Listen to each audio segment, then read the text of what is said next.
நேசிக்கிற நல்ல தகப்பனே, உம்மை துதிக்கிறோம். உமக்கு நன்றிப்பா. எங்களோடு நீர் தகப்பனே இடைப்பட்டு கொண்டு இருக்கிறீர், எங்களோடு வாழ்ந்து கொண்டு இருக்கிறீர். உங்களுக்கு நன்றி செலுத்துகிறோம். எங்களோடு நீங்கள் பேச வேண்டும். ஆண்டவரே, உங்களுக்கு நன்றி, ஸ்தோத்திரம். ஆசீர்வதியும். இயேசுவின் நாமத்தில் வேண்டிக் கொள்கிறேன், ஜீவனுள்ள நல்ல பிதாவே, ஆமென். கர்த்தருக்கு ஸ்தோத்திரம். இந்த நேரத்தில் கர்த்தருடைய வார்த்தை உங்களுக்கு கொடுக்க முடியாத ஒரு வாய்ப்பை தேவன் எனக்கு தந்ததுக்காக நன்றி செலுத்துகிறேன். நான் இன்றைக்கி தலைப்பு என்ன அப்படி கொடுக்குறேன் அப்படின்னா, பலன் இருந்தது ஆனால் முடியவில்லை. பலன் இருந்தது ஆனால் என்ன செய்யலை, முடியவில்லை அப்படிங்கிற அந்த தலைப்பில் கர்த்தர் நமக்கு ஒரு வார்த்தையை கொடுக்க இருக்கின்றார். பிரசங்கி 4வது அதிகாரம் 1வது வசனம். இதற்கு பின்பு நான் சூரியனுக்கு கீழே செய்யப்படும் கொடுமைகளை எல்லாம் சிந்தித்து பார்த்தேன். இதோ ஒடுக்கப்பட்டவர்களின் கண்ணீரை கண்டேன், அவர்களை தேற்றுவார் இல்லை. ஒடுக்கப்படுகிறவர்கள் பட்சத்தில் பலம் இருந்தது, அப்படி இருந்தும் தேற்றுவார் இல்லை. அருமையானவர்களே, இந்த வசனத்தை நீங்கள் இதுக்கு முன்னால் இப்படி வாசித்திருக்கீங்களா? என்ன சொல்லுது இந்த வசனம் அப்படின்னா, பலன் இருந்தது ஆனால் தேற்றுவார் இல்லை. பாருங்கள், அந்த 4வது அதிகாரம் பிரசங்கில 1வது வசனத்தில், ஒடுக்கப்பட்டவர்களின் கண்ணீரை கண்டேன், அவர்களை தேற்றுவார் இல்லை. ஒடுக்கப்படுகிறார்கள், மக்கள் ஒடுக்கப்படுகிறார்கள், கண்ணீர் சிந்துகிறார்கள், ஆனால் தேற்ற முடியவில்லை. தேற்ற முடியவில்லை அப்படின்னு நீங்கள் இந்த செய்தியை பார்த்தீங்கன்னா நிறைய காரணங்களை நம்ம சொல்லலாம். அதாவது பண உதவி கொடுத்து தேற்றணுமா, சரீரத்தில் உள்ள பலவீனத்தை தேற்றணுமா, இல்லை ஆவிக்குரிய வாழ்க்கையில் நம்முடைய பலவீனங்கள், நம்மளுடைய பாவங்கள், அதில் இருந்து நம்மை விடுவிக்க, அதிலிருந்து எழுந்திருக்க நம்மை தேற்ற வேண்டுமா, என்ன காரியம் அப்படின்னு நீங்கள் பார்த்தீங்கன்னா நிறையா சப்ஜெக்டாக நம்ம எடுக்கலாம். அத்தியாயமாக இதில் எடுக்கலாம். நான் உங்களுக்கு என்ன எடுத்திருக்கேன் அப்படின்னா, எல்லாம் இருக்கிறது ஆனால் தேற்ற முடியவில்லை. ஒருவரை தேற்றுவதற்கு மனம் இருக்கிறது, ஆனால் அவர்களை என்ன செய்ய முடியல, தேற்ற முடியவில்லை. ஏதும் இல்லை. அது ஒரு பணமாக இருந்தால் கூட, நோயாக இருந்தாலும் இருக்கட்டும், ஆனாலும் தேற்ற முடியவில்லை. இன்னொன்று என்னென்னா, நம்முடைய வாழ்க்கையில் மன கஷ்டங்கள் இருக்கும். அந்த மனசில் ஒரு கஷ்டங்கள் இருக்கும், இல்லை வேறு மாதிரி சில பிரச்சனைகள் இருக்கும். நான் உங்களுக்கு நம்முடைய குடும்பங்களில், நம்மை சேர்ந்தவங்களில், நம்மை சார்ந்து இருக்கிற மக்களுடைய மத்தியில் ப்ராக்டிக்கலாக எப்படி ஒருவர் நம்மளை தேற்ற முடியும் அப்படின்னு சொல்லி 30 நிமிடங்கள் இந்த செய்தி உங்களுக்கு கொடுக்க இருக்கின்றேன். ஒருவரை நாம் தேற்ற வேண்டும் அப்படின்னா, நம்ம தேற்றுவதற்கு அவர்கள் இசைவாக இருக்க வேண்டும். இசைவாக இருக்கும்போது தான் அவர்களை தேற்ற முடியும். கண்ணீரை காண்கிறோம், ஆனால் தேற்ற முடியவில்லை. ரீசன் என்ன அப்படின்னா, தேற்றக்கூடியவங்களுக்கு ஆண்டவர் தேற்றுறார். ஒரு மனுஷனை அவர் கண்ணீரோடு வைத்து பார்க்கிறவர் அல்ல. அவர் நல்லவர் என்பதை நாம் ருசித்து பார்க்க வேண்டும். அவர் பரிசுத்தமான தேவனாக இருக்கிறதுனால அவர் பரிசுத்தத்துக்கு நேராகவே தான் நம்மை நடத்துவார். பரிசுத்த ஆவியானவர் அப்படின்னு நம்ம சொல்கிறோம். அவருடைய ஹேண்டில் எப்படி இருக்கும், அவருடைய நடத்துதல் எப்படி இருக்கும் அப்படின்னா, அது பரிசுத்தத்துக்கு நேராகவே தான் இருக்கும். அப்போ அதற்கு அவன் இசைவாக ஒரு மனிதன் இருப்பானால் அவனுடைய கண்ணீர் மாற்றப்படும். அது ஆனந்த கண்ணீராக மாற்றும். நம்ம பஸ்ஸில் போகிறோம், காரில் போகிறோம், அந்த டிரைவர் இருக்காங்களே, அது நம்ம பிள்ளையாகவே இருக்கட்டும், இல்லை உங்களுடைய கணவராகவே இருக்கட்டும், அவங்க அந்த ஸ்டீரிங்கை பிடிச்சிருப்பாங்க. பிடிச்சி பள்ளங்கள், மேடுகள், எதுத்தாக்கில் ஆப்போசிட்டில் கார் எதுவும் வரும்போது இந்த ஸ்டீரிங்கை பிடித்து அவங்க என்ன செய்வாங்க, அட்ஜஸ்ட் பண்ணுவாங்க. வேறு பக்கமாக திரும்பணும், இல்லை நிதானமாக போகணும், என்னெல்லாமோ நிறைய வேலை அந்த டிரைவர்ஸாக இருக்கிறவங்களுக்கு இருக்கும். அந்த அளவுக்கு அந்த ஸ்டீரிங் ஒத்து போக வேண்டும். அது ஏதாட்டு மக்கர் பண்ணிச்சுன்னா, அது ஏதாட்டு கோளாறு பண்ணிச்சுன்னா, நம்ம எதுக்க வருகிற அந்த சூழ்நிலை, அது பள்ளமாக மேடாக இல்லை அது மரங்கள் நிறைந்ததாக எதுக்காகல ஒரு பெரிய லாரியோ பெரிய பெரிய வீச்சரோ ஏதோ ஒன்று வருதுன்னா கூட அதை சமாளிப்பதற்கு டிரைவிங்கில் உள்ள அந்த அந்த கருவி வந்து ஓட்டுநருக்கு இசைவாய் இருந்தால் தான் காருக்குள்ளே இருக்கிறவங்களையும் தானும் பத்திரமாக காக்கப்பட முடிவதற்கு அந்த கருவி வந்து ஒத்துழைக்க வேண்டும். அதே போல தான் ஒரு ஊழியர்களோ யாருனாலும் சரி, அவங்களை தேற்றுவதற்கு அண்டர்ஸ்டாண்டிங் அண்ட் அட்ஜஸ்ட்மெண்ட்டு இருக்கிறவங்களை தான் தேற்ற முடியும். அதனால தான் இதில் சொல்லியிருக்கு, இதோ ஒடுக்கப்பட்டவர்களின் கண்ணீரை கண்டேன், அவர்களை தேற்றுவார் இல்லை. ஏன் தேற்ற முடியலை? ஒரு தாயால் ஒரு பிள்ளையை தேற்ற முடியவில்லை, ஒரு கணவனால் மனைவியை தேற்ற முடியவில்லை, மனைவியால் கணவனை தேற்ற முடியவில்லை, யாருமே ஒரு நண்பனால் இன்னொரு நண்பனை தேற்ற முடியவில்லை. அப்படின்னா அண்டர்ஸ்டாண்டிங் அண்ட் அட்ஜஸ்ட்மெண்ட்டு இல்லாதது தான். புரிந்து கொள்ளுகிற தன்மை இருக்கணும், இல்லை சகித்து கொள்ள வேண்டும். எனக்கு ஒரு பிள்ளை தெரியும். அந்த பிள்ளை வந்து இப்போ ஒரு ஃபங்க்ஷன் நடக்குது, ஒரு கல்யாண வீடு. கல்யாண வீட்டுக்கு வந்து அவங்க லேட்டாக வராங்க. என்னையும் வச்சுக்கோங்க, அந்த கல்யாண வீட்டுக்கு வந்து அவங்க வரும்போது லேட்டாக வராங்க. அப்போ என்கிட்ட சொல்கிறாங்க, நீங்கள் வந்த உடனே எனக்கு சொல்லியிருக்கலாம்ல, என் ஃப்ரெண்டு, நீங்கள் வந்த உடனே எனக்கு சொல்லியிருக்கலாம்ல, நீங்கள் வீட்டில் கிளம்பும் போதே எனக்கு சொல்லியிருக்கலாம்ல, நானும் சேர்ந்து வந்திருப்பேன், இப்போ நான் தனியாக வந்தேன், நீங்கள் வர்ற நேரம்னா நானும் கரெக்டாக கிளம்பியிருப்பேன் அப்படின்னு நான் சொல்லும்போது, அவங்க சொல்லும்போது நான் என்ன சொல்லணும் அப்படின்னா, மறந்துட்டேன். உன்னை வந்து நான் ஃபோனில் கூப்பிடணும் அப்படிங்கிறதையே நான் என்ன செய்துட்டேன், மறந்துட்டேன். என்னோடய வேலையில் பிஸியாக இருந்துட்டேனா, அதனால் உன்னையே நான் மறந்துட்டேன் அப்படின்னு நான் சொல்லும்போது அவங்கள் அதை ஏற்றுக்கொள்ள வேண்டும். அவங்க அதை பிடிவாதமாக அதற்குன்னு வேறு காரணம் சொல்லி இருந்தால் என்னை விட்டு அவர்கள் விலகி விடுவார்கள். ஏன்னா புரிந்து கொள்ளுதல் இல்லாமல் ஒருவரோடு நம்ம நண்பனாக இருக்க முடியாது. அதே போல தான் நம்ம யார் நம்மக்கிட்ட பிரச்சனைகளோடு சோர்வோடு கண்ணீரோடு வருகிறார்களோ அவர்களை தேவனும் தேற்றும்படிக்கு அவர் ஆலோசனையை கொடுப்பார். ஊழியக்காரங்க மூலமாக கொடுப்பார், வசனத்தின் மூலமாக தேவன் கொடுப்பார், பரிசுத்த ஆவியானவர் நடத்துவார். அதுக்கு அந்த மனிதன் அந்த நபர் வசனத்துக்கு கீழ்ப்படிந்து அட்ஜஸ்ட்மெண்ட் பண்ணும் போது தான், ஒத்து உழைக்கும் போது தான் அந்த கண்ணீரை தேற்ற முடியும். இல்லாவிட்டால் வாழ்நாள் எல்லாம் கண்ணீர் தான். ஆதாம் ஏவாள் அவங்க 2 பேருமே என்ன செய்தாங்க, தப்பு பண்ணாங்க. நான் தான் செய்தேன்னு அவங்க ஏற்றுக்கவே இல்லை. ஏவாள் தான் ஃபஸ்ட்டு அந்த பழத்தை பறிச்சது, சாத்தானுடைய சொல்ல கேட்டு. ஆண்டவர்கிட்ட வரும்போது நான் தான் சாப்பிட்டேன், எனக்கு தான் பிசாசு வந்து என்ன செய்தான், பாடம் எடுத்தான், இப்படிலாம் இருந்தால் நீ இப்படி நல்லா இருக்கலாம், நீ இந்த பழத்தை சாப்பிடு அப்படின்னு சொல்லி தேவன் சொன்னது உண்டோ அப்படிங்கிற ஒரு டவுட்டையும் உள்ளே போட்டு என்னை வந்து இப்படி ஆக்கிட்டான். நான் தவறு செய்து விட்டேன், நீங்கள் சொல்லியிருந்தீங்க, நான் தான் கேட்கல, நான் கேட்காம நான் சாப்பிட்டுட்டேன் அப்பா அப்படின்னு சொல்லி தேவனுடைய சமூகத்தில் இந்த ஒரு நபர் அறிக்கை செய்திருந்தால் கண்டிப்பாக அவங்க அந்த தோட்டத்தை விட்டு வெளியே போயிருக்க மாட்டாங்க. இல்லை ஆதாம்கிட்ட ஆண்டவர் கேட்கும்போது ஆண்டவர் சொல்லியிருக்கலாம், சாத்தான் சொல்ல கேட்டு என் மனைவி சாப்பிட்டா, எனக்கு கொடுத்தா, நானும் சாப்பிட்டுட்டேன், ஆனால் தப்பு என்னுடையது தான், நீங்கள் எங்கள் 2 பேர்கிட்டையுமே சொல்லியிருந்தீங்க, நான் சாப்பிடாம இருந்திருக்கலாம், தேவன் இப்படி சொன்ன பிறகு நீ எப்படி இந்த பழத்தை பறிக்கலாம். ஏவாள் தான் ஃபஸ்ட்டு சாப்பிட்றாங்க பார்த்துக்கோங்க. அதுக்கு பறித்து புசித்து தான் கணவனுக்கு கொடுக்கறதாக எழுதியிருக்கு.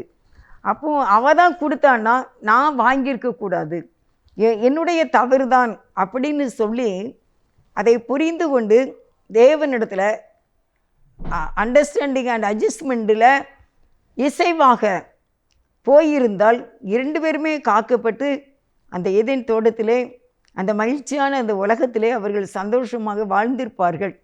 அன்னைக்கு தொடங்கின கதை தான் இன்றைக்கு வந்துக்கிட்டு இருக்கு. இன்றைக்கும் நம்ம பிள்ளைகளாக இருக்கட்டும், நம்ம நண்பனாக இருக்கட்டும், இது தவறு என்று சொல்லும்போது அவர்கள் அதை ஏற்றுக்கொள்ளாமல் ஒத்துழைக்காமல் இருந்தால் அந்த கண்ணீரை ஆற்ற முடியாது. தேற்றுவார் இல்லை அப்படின்னு போட்டிருக்கு. அவர்களை தேற்றுவார் இல்லை. அதே வசனத்தில் அடுத்த பாயிண்ட், ஒடுக்குகிறவர்களின் பட்சத்தில் பலன் இருந்தும் தேற்றுவார் இல்லை. அப்போ ஒடுக்கப்பட்டவர்கள் ஒடுக்கப்படுறாங்க, அவங்களுக்கு பலன் இருக்குது. அந்த பலனை வச்சு அவங்கள தேற்ற முடியலை. என்ன அப்படின்னு நான் இந்த காரியத்தை எடுக்கும்போது எனக்குள்ளே வந்தது என்ன, அவர்கள் மனம் மாற, அந்த கடின இதயங்கள் மாற நீங்கள் 1000 பிரசங்கமோ அறிவுரையோ சொன்னாலும் தேற்ற முடியாது. ஒடுக்கப்பட்டவர்கள் மனது வைத்தால்தான் கண்ணீரை துடைக்க முடியும் அப்படின்னு சொல்லி தான் எனக்கு கர்த்தர் வெளிப்படுத்தினதை நான் உங்களுக்கு எழுதிட்டு வந்திருக்கிறேன். எனக்கு பலம் இருக்கிறது இல்லை பாருங்க, ஒடுக்கிறவர்கள் பட்சத்தில் பலம் இருந்தது, அப்படி இருந்தும் தேற்றுவார் இல்லை. ஒருத்தர் ஒடுக்கப்படுகிறாங்க, அவங்களுக்கு பலம் இருக்குது, பணம் இருக்குது, செல்வாக்கு இருக்குது, ஆனாலும் தேற்ற முடியவில்லை, யாராலும் தேற்ற முடியவில்லை. அதுக்கு என்ன ரீசன்? இப்போ நான் கதை புக்கு படிக்கிறேன்.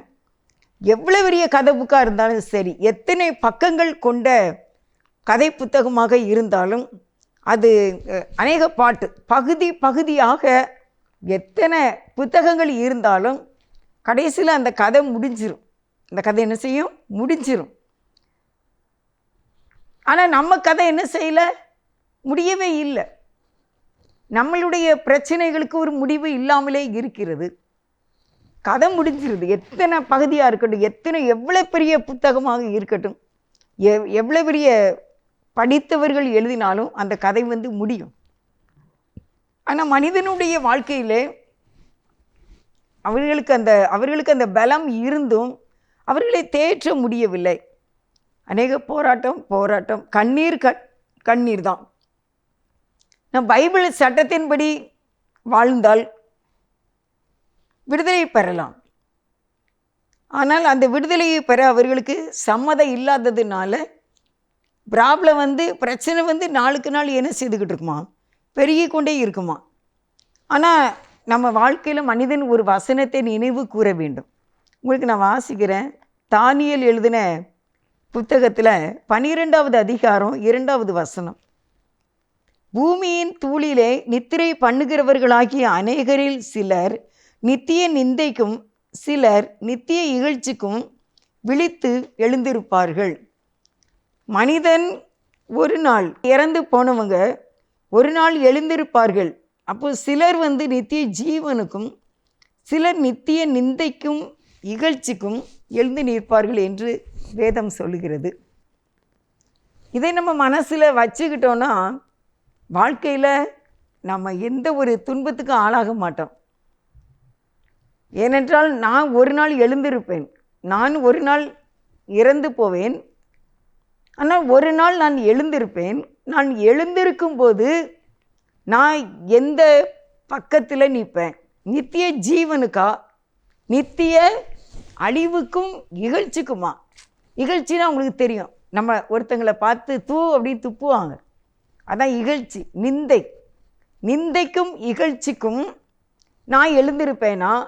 இல்லைன்னா இந்த தானியேல் 12வது அதிகாரம் 2வது வசனத்தில் நித்திய ஜீவனுக்காக நான் எழுந்திருப்பேனா? அந்த ஒரு தாட்டு ஒரு மனசில் இருக்கணும். படிக்கிற பிள்ளைகள் 10th அவங்க ஒரு ட்ரீம் பண்ணிடுறாங்க, நம்ம என்ன படிக்கணும் அப்படின்னு. பெற்றோர் சொன்ன படிப்பு இல்லை, தாங்களாகவே எது நல்லா படித்தா படிக்கலாம் அப்படின்னு சொல்லி +2க்கு பிறகு அவங்களே ஒரு இந்த காலேஜுக்கு தான் போகணும், இந்த படிப்பு தான் படிக்கணும் அப்படின்லாம் சொல்லி பிளான் பண்ணுறாங்க. இல்லை பிள்ளைகளுக்கு திருமணம் செய்யணும்னு வேலையே வேண்டாம், கண்டிப்பாக பிஸ்னஸ் தான், என் பொண்ணை நான் பிஸ்னஸுக்கு தான் கட்டி கொடுப்பேன், இல்லை என் பொண்ணு எவ்வளவு நான் டவுரி கொடுத்தாலும் பரவாயில்ல, கண்டிப்பாக ஒரு ஆஃபீஸருக்கு தான் கட்டி கொடுப்பேன் அப்படின்லாம் சொல்லி நிறைய பிளான்கள் நம்ம வைக்கிறோம், ட்ரீம் வைக்கிறோம், லட்சியத்தை நம்ம வைக்கிறோம். அதேபடி நடக்கணும்னு ட்ரைவ் பண்ணுறோம். ஒரு அம்மா டாக்டருக்கு படிச்சிருக்காங்களாம், படித்து இப்போ பெரிய ஆளாக இருக்காங்க. ஆனால் அவங்க வீட்டில் என்ன சொன்னாங்க அப்படின்னா, எங்கே போனாலும் அவங்க அந்த படிக்கிற புத்தகத்தை கொண்டுக்கிட்டே தான் போவாங்க. எங்கள் பாத்ரூமுக்கு குளிக்க போனாலும் அந்த புக்கு கொண்டு போயிருப்பாங்களாம். அங்கே சாப்பிட்ற இடத்துக்கு போனாலும் டைனிங் டேபிள்லையும் அந்த டாக்டருக்கு படிக்கிற புக்கு இருக்குமா. தூங்க போனாலும் அந்த புக்கை ரொம்ப நேரம் படிச்சுட்டு தான் தூங்குவாங்களாமா. அப்போ அவங்களுடைய பிரயாசமானது, நம்ம லட்சியமானது, நம்ம கண்டிப்பாக நம்ம பேருக்கிட்டக்க ஒரு எம்பிபிஎஸ் இருக்கணும். நானும் இந்த வீட்டில் ஒரு டாக்டராக இருக்க வேண்டும். என் பிள்ளை எங்கள் அம்மா டாக்டர்னு சொல்லணும் அப்படிங்கிற ஒரு எய்மோட அவங்க படித்தாங்க அப்படின்னு சொன்னாங்க. எப்போ பார்த்தாலும் என் மகா புக்கோடு தான் இருந்து இன்றைக்கி டாக்டராக இருக்கா அப்படின்னு சொல்லி அவங்களுக்கும் கல்யாணம் முடிஞ்சு அவங்களும் குழந்தை பெற்றுட்டாங்க. இப்போ அருமையானவர்களே, அவங்களுடைய லட்சியம் அப்படி இருந்துச்சு. இன்றைக்கு இந்த பூமியில் வாழுகிற நீங்கள் உலக பிரகாரமாக அநேக லட்சியங்கள் திட்டங்கள் வச்சிருக்கலாம். ஆனாலும் ஒரு நாள் நம்ம நித்திய ஜீவனுக்காகவா இல்லை நித்திய நிந்தைக்கும் இகழ்ச்சிக்கும் ஆகவா என்ற ஒரு தாட்டு நம்ம மனசில் இருந்துச்சுன்னா நம்ம இந்த உலகத்தில் சந்தோஷமாக வாழலாம். ஏன்னா இதை குறித்து நித்திய ஜீவனை குறித்து ஒரு ஆசை இருக்கும். இல்லைன்னா நித்திய இகழ்ச்சிக்கும் நிந்தனைக்கும், அதாவது ஆண்டவர் என்ன சொல்வார் அப்படின்னா, சபிக்கப்பட்டவர்களே அப்படின்னு சொல்கிறாரு. நரகத்துக்கு போகிறவங்கள, பரலோக ராஜ்யத்துக்கு போகிறவங்கள சொல்கிறாரு. வாருங்கள் என் பிதாவினால் ஆசீர்வதிக்கப்பட்டவர்களே அப்படின்னு சொல்கிறாரு. அப்போ நம்ம ஆசீர்வதிக்கப்பட்ட கும்பலில் நிற்கணும், அந்த கூட்டத்தில் நம்ம இருக்கணும். ஒரு வெண்ணங்கி, ஒரு பொன்முடி, ஒரு வாத்தியம், ஒரு மேல் வீடு, ஓயா இன்பம் எனக்குண்டு மோட்சத்தில், அந்த ஒரு லட்சியத்தோடு ஒரு மனிதன் வாழும்போது அவன் பயப்படுவான். யாரையும் எதையும் பேச மாட்டாங்க, யாரையும் எதையும் செய்ய மாட்டாங்க, யாரையும் ஓங்கி அடிக்க மாட்டாங்க, யாருக்கும் செய்வனை வைக்க மாட்டாங்க, யாரையும் சபிக்க மாட்டாங்க. இந்த ஒரு எண்ணத்தோடு ஒரு மனிதன் வாழ்ந்தால் அவனை ஆற்றலாம், அவனை தேற்றலாம் அப்படின்னு தான் அந்த வசனத்தில் சொல்லியிருக்கு. பைபிள் சட்டத்தின்படி வாழாமல் நம்ம இஷ்டப்படி வாழ்ந்தால் பிரச்சனை தான். வசனத்தை மட்டுமே மனசில் வைத்து கொண்டால் அவர்கள் புனிதர்களாக மாறிவிடுவார்கள், செயின்ட்டாக ஆயிடுவாங்க. எவ்வளோ பேர் செயின்ட்டுன்னு நம்ம கேள்விப்படுகிறோம். அநேக பரிசுத்தவான்கள் செயின்ட்டாக இருக்காங்க, புனிதர்கள் என்று அவர்களுக்கு பட்டம் கொடுத்திருக்கிறார்கள். அவர்கள் இறந்து அநேக ஆண்டுகள் ஆனாலுமே அவங்க இன்னும் செயின்ட்டு தான். அநேக பரிசுத்தவான்கள் நிறைய நான் புத்தகம் படிச்சிருக்கேன். அவங்களுடைய வாழ்க்கை வரலாறையும் பார்த்தாச்சுன்னா அவங்க ரொம்ப தவறு செய்தவர்களாகவே தெரியல. இயேசுவுக்காக எவ்வளோ கஷ்டப்பட்டாங்க, எப்படிலாம் ஜெபம் பண்ணாங்க, மற்றவங்க மனம் திரும்ப அவங்களுடைய எப்படி ரெஸ்க் எடுத்தாங்க அப்படிங்கிறத நம்ம பார்க்கும்போது இன்றைக்கு அவர்கள் சரித்திரம் படைத்திருக்கிறார்கள். மனநல அதிகமாக பாதிக்கப்பட்ட ஒரு சகோதரி கூட அவங்க வீட்டில் கடந்த ஒரு புஸ்தகம், ஸ்பர்ஜன் பிரசங்கங்கள், அந்த ஸ்பர்ஜன் பிரசங்கங்கள் அந்த புத்தகத்தில் அந்த நடுச்சாம 2 மணி கிட்டக்க அந்த புத்தகம் அவர்கள் கண்களிலே பட்டதாமா. அந்த வார்த்தைகள் அவங்கள அப்படியே பரிசுத்தமாக்கி ஒளியான ஒரு பாதைக்குள்ளே கொண்டு போய் அந்த நிலையில் இருந்து அவர்கள் விடுதலை பெற்று ஆசீர்வதிக்கப்பட்டிருக்கிறார்கள். அப்போ இன்றைக்கு நமக்கு என்ன, நம்மளை ஆற்ற தேற்ற வேத வசனம் முக்கியம் என்று நான் உங்களுக்கு சொல்லி கொண்டிருக்கின்றேன். தேவ வசனம் ஒரே ஒரு செகண்டில் நம்மளை ஆற்றிரும் தேற்றிரும். பலன் இருக்குது, ஆனாலும் அவர்களை தேற்ற முடியவில்லை. அவர்களுக்கு பணம் இருக்குது, அவர்களுக்கு எல்லா வசதிகள் இருக்குது, ஆனால் தேற்ற முடியவில்லை. காரணம், வசனத்தின்படி வாழவில்லை. வசனத்துக்கு கீழ்ப்படிந்தால் அவர்களை ஆற்ற முடியும், அவர்களை தேற்ற முடியும், அவர்கள் மாறிடுவார்கள். நான் 2 கொரிந்தியர் 5வது அதிகாரம் 19வது வசனத்தை உங்களுக்கு வாசிக்கிறேன். 2 கொரிந்தியர் 5:19. அதென்னவெனில், தேவன் உலகத்தாருடைய பாவங்களை எண்ணாமல் கிறிஸ்துவுக்குள் அவர்களை தமக்கு ஒப்புரவாக்குதலின் உபதேசத்தை எங்களிடத்தில் ஒப்புவித்தார்.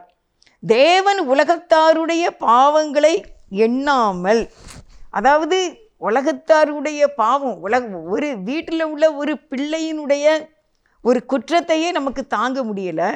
ஆனால் தேவன் உலக மக்களுடைய எல்லா பாவங்களையும் அவர் எண்ணாமல் கிறிஸ்துவுக்குள் இயேசுவை கொண்டு இயேசுவை பாவமாக்கி அந்த பாவங்களை மன்னித்து தம்மோடு ஜனங்களை இணைத்து கொள்ள அவருக்கு பிரியமாகி இயேசுவை மரணத்துக்கு அவர் ஒப்பு கொடுத்தார். அவர்களை ஒப்புரவாக்குதலின் உபதேசத்தை ஒப்பு கொடுக்கும்படியாக ஆனபடியினாலே தேவனானவர் எங்களை கொண்டு புத்தி சொல்லுகிறது போல நாங்கள் கிறிஸ்துவுக்காக ஸ்தானாதிபதிகளாய் இருந்து தேவனோட ஒப்புரவாகுங்கள் என்று கிறிஸ்துவின் நிமித்தம் உங்களை வேண்டிக் கொள்கிறோம். நீங்கள் தேவனோட ஒப்புரவாக வேண்டும் என்று உங்களுக்கு நாங்கள் உபதேசிக்கிறோம். ஆனால் உங்களை தேற்ற முடியவில்லை. பலம் இருக்கிறது, வார்த்தைகள் இருக்கிறது, வசனம் இருக்கிறது, ஆனால் தேற்ற முடியவில்லையே. ஏன்னா அறிந்து கொள்ள முடியலை, புரிந்து கொள்ள முடியலை. பிரசங்கி 4வது அதிகாரத்தில் அதான் சொல்லியிருக்கு. அவர்கள் கண்ணீரை கண்டேன், ஆனால் அவர்களை தேற்றுவார் இல்லை. அவர்களுக்கு பலம் இருந்தும் அவர்களை தேற்றுவார் இல்லை. ஏனென்றால் உபதேச சட்டம் அதான் சொல்லியிருக்கார் அவர். அந்த உபதேசம், ஒப்புரவாகுதலின் உபதேசமாகி அந்த சட்டத்தை ஏற்றுக்கொள்ளாததுனால அவர்களை தேற்ற முடியவில்லை என்று நம்ம பார்க்கின்றோம். நவர் யாராலும் முடியாது, தேவனால தான் முடியும். தேவனுக்குள்ளே அவர்கள் இசைவாக வேண்டும். அப்படியானால் அவர்களை தேற்றலாம். அவர்கள் தேவனுடைய சட்டத்தின்படி கீழ்ப்படிய வேண்டும். நினைச்சா நடக்கும், ஆனால் முடியவில்லை. அதுக்கு சொல்யூஷன் இயேசுதான், வசனம்தான். 2 தீமோத்தேயுல 2வது அதிகாரம் 5வது வசனம். மேலும் ஒருவன் மல்யுத்த பண்ணினாலும் சட்டத்தின்படி பண்ணாவிட்டால் முடிசூட்டப்படான். ஒருவன் மல்யுத்தம் பண்ணினால், எந்த விதமான விளையாட்டு விளையாண்டாலும் நீ சட்டத்தின்படி நீ அந்த விளையாட்டை விளையாடவில்லை என்றால் க்ரௌன் வைக்க மாட்டாங்க, முடி வைக்க, அந்த வெற்றி கொடி வைக்க மாட்டாங்க, அந்த கிரீடத்தை பெற்றுக்கொள்ள முடியாது. ஏன்னா சட்டத்தின்படி தான் வாழணும். வேதம் இன்றைக்கு நமக்கு சொல்லுகிறது. நம்ம குடும்பத்தில் எப்பவுமே நம்ம நினைக்கணும், வேத சட்டத்தின்படி வாழ வேண்டும். தேவன் பரலோகத்தில் இருந்து மோசே கையில் கொடுத்தது 10 கமாண்ட்மெண்ட்ஸ் தான். இந்த 10 கட்டளைன்னு ஒவ்வொரு பகுதியாக புதிய ஏற்பாடு வரைக்கும் அது வந்து கொண்டே இருக்கின்றது. நியாயப்பிரமாணத்தை அழிக்க வந்தேன் என்று நினைக்காதீங்கள், அதை நிறைவேறும்படிக்கே வந்தேன் என்று தான் ஏசப்பா சொல்லியிருக்காங்க. அப்போ நமக்குள்ளே அந்த தேவனுடைய அன்பானது, வசனமானதுக்கு நம்மை ஒப்பு கொடுக்கும்போது நம்மை தேற்றும். இந்த வசனம் நம்மை தேற்றும். ஆவியானவர் நம்மை தேற்றுவார். தேவனுடைய பிள்ளைகள், ஒரு தகப்பன் தன் பிள்ளைக்கு வசனத்தின்படி, உன் தகப்பன் போதகத்தை தள்ளாது, உன் தாயின் புத்திமதியை கேள் என்று சொல்லும்போது அந்த குழந்தையோ அது பெரியவங்களோ சரி என்று சொல்லி ஒத்துழைக்கும் போது தேற்றப்பட முடியும். இல்லாவிட்டால் தேற்றப்பட முடியாது. சட்டம்லாம் இருக்குது, எப்படிலாம் தேற்றலான்னு சட்டம் இருக்குது. பயப்படாத, நான் கூட தான் இருப்பேன், துக்க நாட்கள் முடிந்து போகும், நான் உன்னை பத்திரமா வச்சுக்கிடுவேன், நான் உனக்கு ஆதரவாக இருப்பேன், நான் உன்னை விட்டு விலக மாட்டேன், நான் உன்னை கைவிட மாட்டேன் என்று கர்த்தருடைய வசனம் சொல்லும்போது நாம் அதற்கு நான் இசைவாக என்னை ஒப்பு கொடுத்து நான் இந்த உபதேச சட்டத்துக்கு நான் ஒத்து வரும்போது தான், மனிதனோடு தேவனோடு இந்த உபதேச சட்டத்துக்கு நான் ஒத்து வரும்போது அங்கே நான் சமாதானத்தை காண முடியும். அப்போ நான் தேற்றப்பட முடியும் என்று இதில் எழுதியிருக்குது. ஜட்ஜ்மெண்ட்டை பற்றி அடிக்கடி நம்ம மனசில் வரணும் அப்படின்னு நான் எழுதியிருக்கேன். நியாய தீர்ப்பை பற்றி மனசில் நமக்கு வந்துட்டுனா தப்பே பண்ண மாட்டோம். நான் ஒரு நாள் ஜட்ஜ்மெண்ட்டில் நிற்பேன். அன்னைக்கு எனக்கு சொல்ல வேண்டிய வார்த்தை ஆசீர்வாதமான வார்த்தை. அருமையானவர்களே, இந்த பூமியில் எப்படியும் வாழ்ந்துட்டு போகலாம், ஏழையாகவும் வாழ்ந்துட்டு போகலாம், பணக்காரனாகவும் வாழ்ந்துட்டு போகலாம், புகழோடும் வாழலாம், புகழ் இல்லாமலும் வாழலாம், தெருவில் பிச்சை எடுக்கிறவங்களாகவும் வாழலாம், எப்படினாலும் வாழ்ந்துட்டு போயிடலாம், நார்மலான வாழ்க்கை வாழலாம். ஆனால் ஒரு நாள் ஜட்ஜ்மெண்ட்டில் நிற்கும்போது நீ ஆசீர்வதிக்கப்பட்டவன் என்ற அந்த வார்த்தை நமக்கு வர வேண்டும். அதுதான் இந்த பூமியில் வாழ்ந்த வாழ்க்கைக்கு அர்த்தம் உள்ளது. நான் எப்படி இதை நினச்சேன் அப்படின்னா, ட்ரை பண்ணி பரிசுத்த ஆவியானவரோடு நம்முடைய கனெக்ஷனை வச்சுக்கிட்டு போகணும். இப்போ சாஃப்ட்வேர் இன்ஜினியர் இருக்காங்க, கப்பலுக்கு போகிறாங்க. கப்பலுக்கு போகிறவங்களாம் எவ்வளோ பரீட்சைகள் எழுதுகிறாங்க தெரியுமா? எத்தனா பரீட்சை, எழுத்து பரீட்சையாம், அப்புறம் ஓரலாம், அதுவும் இத்தனை மணிக்குள்ளையாம், இப்படிலாம் சொல்கிறாங்க. இப்படிலாம் பரீட்சை எழுதி மாதம் 30 லட்சம் சம்பளம் வாங்கணும். அப்படியானாலும் அவர்கள் அந்த ஒவ்வொரு கேள்விகளுக்கும் எப்படி பதில் சொல்லணும்? ஓரல் கேட்பாங்க, ஒரு செகண்டில் ஆன்சர் பண்ணணும். அப்போ எவ்வளவு கவனமாக படித்திருக்க வேண்டும், எத்தனை லட்சங்களை செலவழித்து அந்த பரீட்சைக்கு அவங்க பணம் கட்டியிருப்பாங்க. எவ்வளவுலாம் செய்தால் தான் அவங்க மாதம் 30 லட்சமோ 50 லட்சமோ சம்பளம் வாங்க முடியும். அவங்க செகண்ட் கேப்டனாக வரலாம், ஃபஸ்ட்டு கேப்டனாக வரலாம். அதற்கெல்லாம் அவர்கள் ஒரு விலைக்கரையம் செலுத்தியிருப்பார்கள். அதுக்கு அந்த சட்டத்துக்கு அவங்க கேள்வி கேட்குறவங்க சட்டத்துக்கு அந்த கவர்மெண்ட்டுக்கு அவங்க ஒத்து போகும்போது தான் அவர்கள் அந்த கேப்டன் ஆக முடியும். அதே போல் எத்தனை எழுத்து தேர்வு, எத்தனை ஓரல், எத்தனை டெஸ்ட் ஏசப்பா நம்முடைய வாழ்க்கையில் பலவிதமான காரியங்களினாலே நம்மை அவர் சிட்சித்து தமக்கு நேராக நடத்துவார், வசனத்துக்கு நேராக நம்மை நடத்துவார். அப்பொழுது வசனத்துக்கு நம்ம கீழ்ப்படியும் போது அவர் நம்மை ஆற்றுவார், தேற்றுவார். மற்றபடி எவ்வளவுதான் நீங்கள் யாருக்கு ஆலோசனை கொடுத்தாலும் அட்டென்ஷனில் நின்றுக்கிட்டே இருக்கிறவனை ஒன்றுமே செய்ய முடியாது. லெஃப்ட்டு ரைட்டு போட்டால் தான் நம்ம பக்கம் அவங்கள திருப்ப முடியும். ஒரே சொல்வாங்கள்ல, நான் பிடிச்ச முயலுக்கு 3 கால் தான் அப்படின்னு சொல்கிறவங்கள ஆற்றவும் முடியாது, தேற்றவும் முடியாது, கண்ணீரை துடைக்கவும் முடியாது அப்படின்னு சொல்லி நம்ம பார்க்குறோம். அதனால் அருமையானவர்களே, தேவனுடைய வசனத்துக்கு நாம் ஒத்துப்போக வேண்டும். இந்த வசனம் சொல்லும்படி நான் வாழ்வேன் என்று விலைக்கிரயம் செலுத்த வேண்டும். எப்படி 30 லட்சம் 50 லட்சம் வாங்குகிற ஒரு கேப்டன் எத்தனை எக்ஸாம் எழுதணும்? 19 லட்சம் 20 லட்சம் செலவழித்து அவங்க லண்டனில் போய் படிச்சுட்டு வராங்க. அங்கே போய் படித்து தான் அந்த பரீட்சையை அவங்க எழுதுகிறாங்க. அப்படி செலவழிக்கும் போது அவர்கள் அந்த உயர்ந்த பதவியை அடைகின்றார்கள், அந்த பணங்களை பெற்றுக்கொள்கின்றார்கள். தேவனுடைய ராஜ்யத்தை பெற்றுக்கொள்ள நாம் விலைக்கிரயம் செலுத்த வேண்டும். நாம் பரிசுத்தமாய் வாழ்வதற்கு தியாகம் பண்ண வேண்டும். நம்மளையே நாம் அடக்க வேண்டும். நாம் சிலுவையில் அறையப்பட வேண்டும். நானா சிலுவையா? சிலுவைதான். நான் சிலுவையில் அறையப்பட வேண்டும். நான் என்பது என் வாழ்க்கையில் இருக்கக்கூடாது. நான் சிலுவையில் அறையப்பட்ட இயேசுவுக்காக நான் வாழ வேண்டும் என்று உங்களுக்கு நான் சொல்லுகிறேன். நாம் அதை உணர்ந்து கொள்ள வேண்டும். கிருபை எங்களுக்கு வேண்டும் ஆண்டவரே என்று கேட்க வேண்டும். இந்த கிருபை இல்லாமல் எங்களால் வாழ முடியாதுப்பா. உம்முடைய கிருபையினால் என்னை தேற்றுங்க, ஆற்றுங்க. என்னை தேற்ற என் தேவனுடைய கரம் இருக்கிறது. என்னுடைய பரிசுத்த ஆவியானவர் எனக்கு வலது பக்கத்தில் இருக்கிறார். நான் எந்த ஆபத்து வருமோ என்று நான் பயப்பட வேண்டாம். அவருடைய தேவனுடைய கரத்தில் என்னை கொடுக்கும்போது அவர் என்னை ஆற்றுவார், தேற்றுவார். நான் அவருக்கு இசைவாகவே இருப்பேன். நான் சட்டத்தின்படி தான் யுத்தம் பண்ணுவேன். நான் சட்டத்தின்படி தான் வாழ்வேன். அது எனக்கு நிச்சயம் நல்ல பரிசை எனக்கு தரும், எனக்கு வெற்றியை தரும் என்று உங்களுக்கு இன்றைக்கு நான் சொல்லி கொண்டு இருக்கின்றேன். ஜட்ஜ்மெண்ட்டை நினச்சிக்கிடணும். நம்ம ஒரு நாள் எழுந்திருப்போம். அன்றைக்கு எனக்கு கிடைக்கக்கூடிய பரிசு நம்முடைய வாழ்க்கை. அதான் அந்த வாழ்க்கையில் அந்த நித்திய ஜீவனை பெற்றுக்கொள்ள அவருடைய கிருபையை நாம் பெற்றுக்கொள்ள வேண்டும். என்னை அழைத்தவரே, என்னை தொட்டவரே, நீரில்லாமல் நான் இல்லையே. என்னை அழைத்தவரே, என்னை தொட்டவரே, நீரில்லாமல் நான் இல்லையே. நான் வாழ்ந்தது உங்க கிருபை, நான் வளர்ந்ததும் உங்க கிருபை. என்னை உயர்த்தி வைத்தீரே உம் கிருபையே. நான் வாழ்ந்தது உங்க கிருபை, நான் வளர்ந்ததும் உங்க கிருபை. என்னை உயர்த்தி வைத்தீரே இயேசுவே.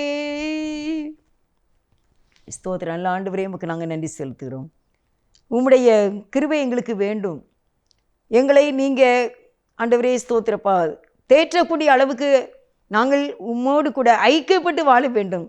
வசனத்தின்படி வாழ வேண்டும். வசனத்துக்கு கீழ்ப்படிய வேண்டும் என்று எங்களை நாங்கள் உமக்கு அர்ப்பணிக்கிறோம். நாங்கள் உமக்கு ஏற்றவர்களாக வாழும்போது நாங்கள் ஆசீர்வதிக்கப்படுகின்றோம். இந்த வசனத்திலே அவர்களுக்கு கண்ணீரை கண்டாலும் தேற்றுவார் இல்லை.